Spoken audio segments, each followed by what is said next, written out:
c'est super vaste, hein, donc j'ai pas forcément vu mais on peut tout à fait, au contraire, élargir. Voilà, donc moi je suis mariée, j'ai 5 enfants et je suis médecin dans des établissements pour enfants et adolescents porteurs de handicap. Et puis j'ai aussi été attachée au CHU. Alors le handicap, c'est très vague, hein, mais le handicap, ça nous parle d'abord de notre vulnérabilité, ça nous parle aussi de souffrance. Et chacun de nous a déjà pu toucher sa propre vulnérabilité, lui ou enfin vous, chacun de vous ou de quelqu'un de votre entourage. Donc c'est des questions qui nous rejoignent beaucoup.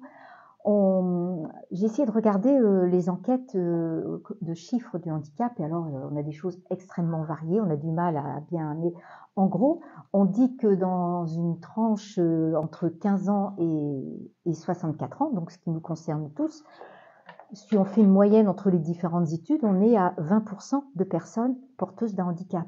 Donc, vous, c'est énorme. Alors, il y a des tas de handicaps cachés, des handicaps qu'on va dire tout minimes, et puis des handicaps très sévères. Voilà, mais ça vous montre quand même combien ça rejoint toute la société. Il y a les grandes familles de handicap, hein, c'est le handicap moteur, le handicap intellectuel, auditif, visuel, psychique, mais après il y a aussi d'autres familles de handicap. Donc pour ma part, je travaille auprès de populations pédiatriques, donc c'est aussi un abord voilà, peut-être un petit peu différent. Je travaille dans des centres on appelle des IME et des SEAP. Un IME, Institut médico-éducatif, pour donc des enfants de 6 à 20 ans qui sont déficients intellectuels avec des troubles associés. Troubles associés, en clair, c'est des troubles du comportement, beaucoup d'autisme. Voilà. Et puis, je travaille donc aussi à ces structures-là sont adossées une SEAP, c'est-à-dire une section pour enfants et adolescents polyhandicapés. Je ne sais pas si vous vous représentez bien ce qu'est le polyhandicap. C'est un handicap extrêmement sévère. Il y a un handicap moteur et un handicap intellectuel qui est très profond. Donc ces jeunes, en général, n'ont pas acquis la marche, ne parlent pas. Elles ont des capacités donc d'expression très limitées, très peu d'autonomie. Elles sont dépendantes de l'adulte pour tout. Donc c'est des enfants qui ont des handicaps majeurs qui peuvent être de multiples causes, hein, des causes génétiques, des causes de problèmes de naissance ou des causes anténatales d'AVC ou d'infection. Enfin voilà, c'est quand même pas anecdotique, hein. Peut-être certains d'entre vous connaissent des personnes handicapées. En France, tous les ans, on porte quand même 900 diagnostics de polyhandicap. Ça veut dire que donc dans un département comme le nôtre, tous les ans, on va dire il y a 8-10 enfants polyhandicapés. Alors ça peut paraître marginal, mais ce n'est pas si marginal que ça. La population des personnes qui ont une déficience intellectuelle en France, enfants, adultes, c'est, suivant les études, un petit peu moins d'1 million, 700 000 à 900 000 personnes. Donc, voyez-vous, on est 60 millions dans notre pays, donc des personnes qui ont une déficience intellectuelle, on en côtoie au quotidien. Et alors, dans vos professions de santé, vous allez en rencontrer beaucoup. Voilà. Et donc, par exemple, des établissements comme ceux où je travaille, eh bien, il y en a un certain nombre en France, je ne saurais pas vous dire combien, mais ça scolarise, on va dire, 1% des enfants.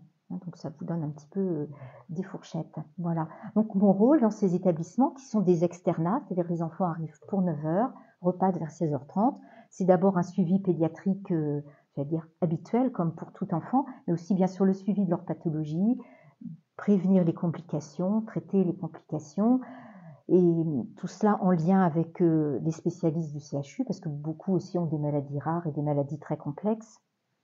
Et puis bien sûr, les familles.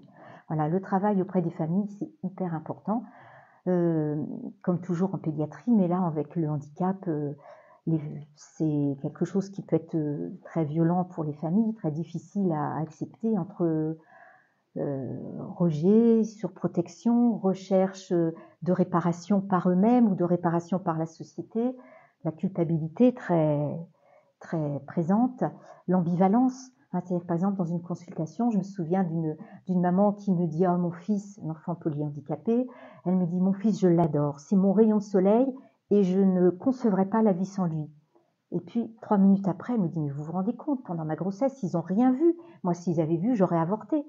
Donc, cette ambivalence dans le cœur de cette maman, qui est aussi l'ambivalence de notre société. Parce que dans notre société, on va favoriser plein de choses pour les personnes handicapées, pour l'accessibilité, l'inclusion, etc. Et puis en même temps, si on peut faire qu'elles ne naissent pas, voilà. Donc cette ambivalence, elle est... Voilà. Et donc le fait que la société aussi porte cette ambivalence, majore encore l'ambivalence dans le cœur des parents qui sont encore plus coupables de ne pas avoir un enfant parfait. Voilà. Voilà. Et puis, bien sûr, l'autre phase aussi de mon travail, c'est le travail en équipe.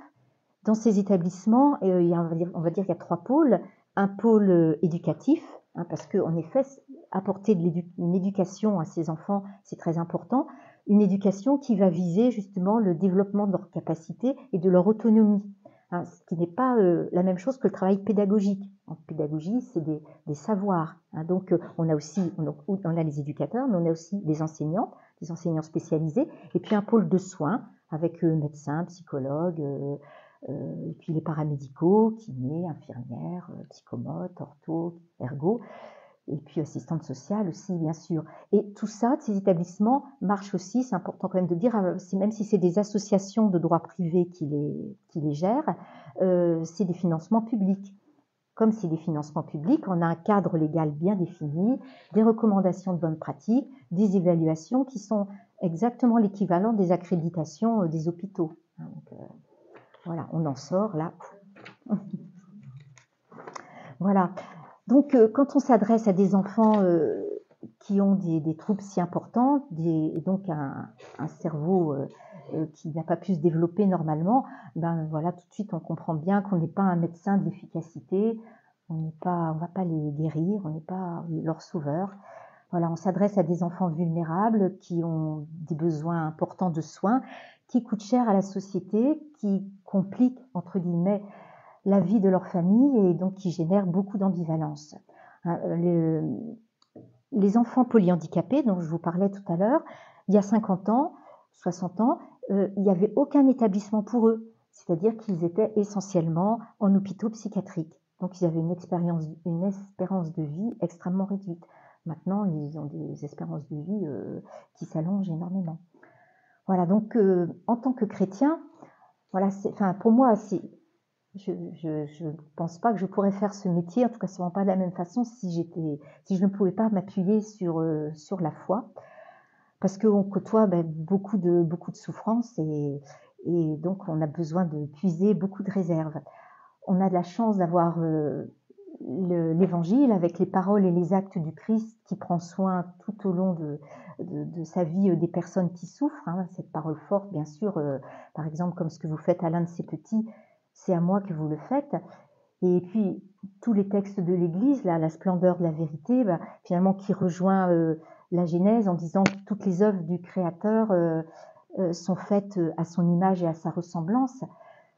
La doctrine sociale de l'Église, avec son option préférentielle pour les plus pauvres, mais aussi qui dit que l'égalité des êtres humains se fonde sur leur égale dignité. Et ça, c'est capital quand on côtoie des personnes qui sont aussi blessées dans leur corps, dans leur intelligence, dans leur psychisme. Voilà, elles ont une âme de la même façon que nous, elles sont aimées de Dieu de la même façon que nous. Et puis d'autres textes de l'Église, comme un petit texte assez facile à lire de Jean-Paul II, Le sens chrétien de la souffrance, voilà, qui nous dit que l'amour est la seule réponse à la souffrance, comme le Christ l'a vécu, Christ innocent qui s'est chargé de nos péchés, de nos souffrances, et finalement qui par cet amour a créé le bien, créé le bien en le tirant du mal et de la souffrance, de conversion du mal et de la souffrance. Alors, comment vivre cela? Je dirais le premier point que j'ai mis, c'est la compétence, autant que possible, parce que ça, c'est un devoir en tant que chrétien. Bon, voilà, on ne peut pas savoir tout, on n'est pas parfait, mais voilà, qu'on essaye toujours d'acquérir plus de compétences pour nous-mêmes, nous mettre en confiance, mais aussi créer la confiance avec nos patients, leurs familles, les équipes. Voilà, reconnaître, je le disais tout à l'heure, notre égale dignité, notre commune humanité, par notre façon de regarder nos patients, de les aborder, de leur parler, de les toucher, de les examiner, même si c'est un enfant qui ne va pas pouvoir, on se dit, finalement, il ne peut pas donner son consentement ou pas.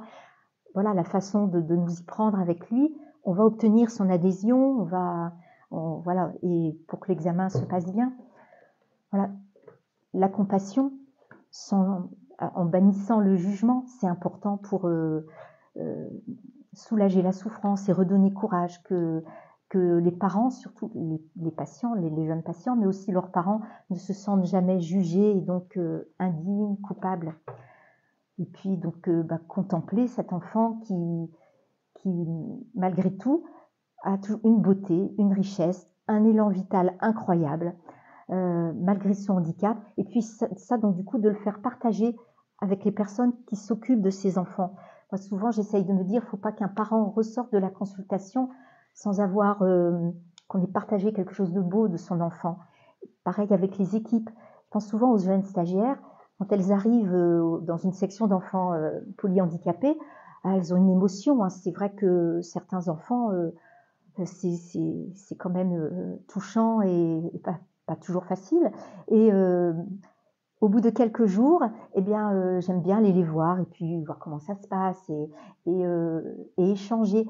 Et très souvent, elles, parce que c'est quand même quand même plus des filles, il faut bien le dire, émerveillées par le fait de se dire, oui, je pensais que je pourrais jamais communiquer avec, mais finalement, oui, j'arrive à comprendre des choses. Je vois que les uns les autres dans l'équipe, vous comprenez, et voilà, donc on peut communiquer. Et du coup, je les invite à aller un peu plus loin, puis du coup, avec ça, à découvrir, finalement, par ça, c'est notre commune humanité qui s'exprime. On est dans des milieux très laïques, avec les chartes de laïcité, tout ça, donc je n'aurais pas le droit de parler d'autre chose, mais déjà de découvrir notre commune humanité, donc notre commune dignité, eh bien, je trouve que c'est déjà très bien de pouvoir le faire. Voilà, il y a des enfants aussi qui sont, je vous parlais de leur élan vital et de leur façon de communiquer, ils nous apprennent beaucoup. Je pourrais vous en citer 10, mais je pense par exemple à un jeune qui s'appelait Dylan, gravement handicapé, seule mobilité un petit peu du visage, et puis au niveau d'un membre inférieur, où il pouvait juste pousser un petit peu le pied, mais avec pas beaucoup de force. Et voilà, un jour, j'étais dans l'infirmerie, penchée sur un dossier, tout ça, puis je me sens frôler, et puis voilà, j'aurais vite fait de pas faire attention. Puis à un moment, je me dis, mais quand même, on m'a touchée. Alors je me retourne, et il y avait Dylan, mais avec un sourire extraordinaire. Et si je m'étais pas retournée, mais je me dis, mais pauvre Dylan, quoi, c'est un sourire magnifique, et il attend rien, juste qu'on soit en relation. Il est offert, j'allais dire, à la relation, et il attend juste qu'on réponde à son sourire avec la même gratuité. Et c'est magnifique. Mais alors du coup, je me dis, mais toutes les fois où Dylan a fait des tentatives les uns les autres, on n'a pas fait attention. Donc c'est vrai que moi, il m'a appris beaucoup en me disant comment il faut être important au non-verbal, important à des tas de petites choses pour que justement ne pas majorer leur souffrance. Voilà, il y a une chose aussi auquel il faut qu'on apprend à être attentif, c'est l'expression de la douleur. Ces jeunes, par exemple, qui n'ont pas de langage, c'est comme les personnes âgées ou voilà, donc on se base beaucoup sur notre observation à nous et aussi des autres personnes autour par des manifestations physiques, de repli, d'agitation ou au contraire d'être trop calme ou bien voilà, des vocalises, enfin des trucs du comportement. Et je me souviens d'une jeune qui, elle, disait mal. Et on avait beau chercher, on trouvait pas. Et un jour, je ne sais pas pourquoi, je lui ai dit, mais Sarah, qui a mal? Et là, elle me dit, papa. Et en effet, j'ai renseignement pris, son père était gravement malade. Donc, dire qu'ils ont des tas de façons de communiquer. Et puis, une autre jeune, par exemple, ça m'avait aussi beaucoup touchée. Elle, par contre, elle avait mal, des raisons d'avoir mal. Nous, l'équipe, on était persuadés qu'elle avait mal, mais la maman, pas du tout.